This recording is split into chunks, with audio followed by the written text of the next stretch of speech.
Hello, my name is Deman. I'm from the Busworld Academy.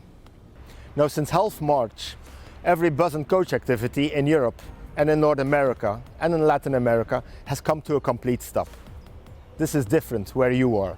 In China, things have started up again now, but you've been standing still since January. So we've both been in the same conditions. Very effective and very important in the startup of our activities again is three criteria. First of all, there's the regulations that our regional and national authorities implement in our sector. Secondly, it's the confidence of our clients. Will they choose for collective transport again by bus and coach? And third, especially in coach services, is the situation of tourist attractions, of hotels, of restaurants, of musea, of events, etc. That all will reflect in the future of bus and coach services.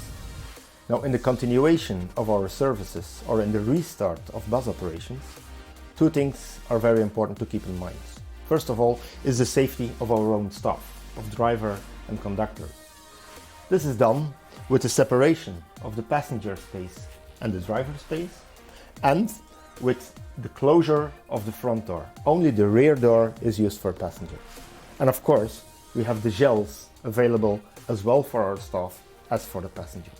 To keep the passengers safe, the rules for social distancing are explained very clearly. And as a consequence, in a vehicle like this, only 10 passengers are allowed wearing a mask, while the vehicle itself is cleaned, completely disinfected at least twice a day. Now, for school bus services, only the front door, which is the only door in school buses, is being used. That means that the driver and the accompanying adult get out of the bus before the children get in. And you will see that the places are very well marked. Only about 30% of the occupancy rate can be reached, with all consequences. For all bus and coach operators whose revenue is depending on the ticket sales, the reduction of capacity is very important. It has to be minimalized as much as possible. Now, here we see how coach operators are being creative in this.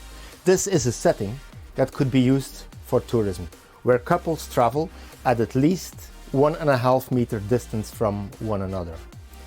Other settings can be used for employees transport, where the seats in the middle are not being used and only the seats at the windows are being used, with a reduction of capacity of 50% in that case.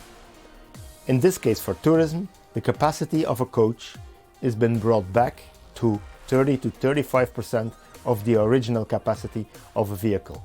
That means that the influence on the prices will definitely be there.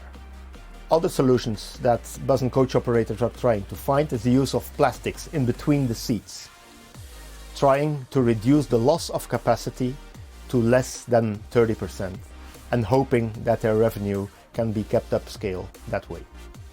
One major problem is that here we do not have specific regulations yet from the authorities. So all bus and coach operators are trying to survive at this moment, trying to reduce the loss of capacity to a minimum, which is absolutely crucial for the survival of this service. And as such, in a collaboration with all industries in our sector, bus manufacturers and operators, public and private sector, everybody, by sharing the ideas, we hope to survive this crisis. Now keep safe, and I see you at the next Busworld.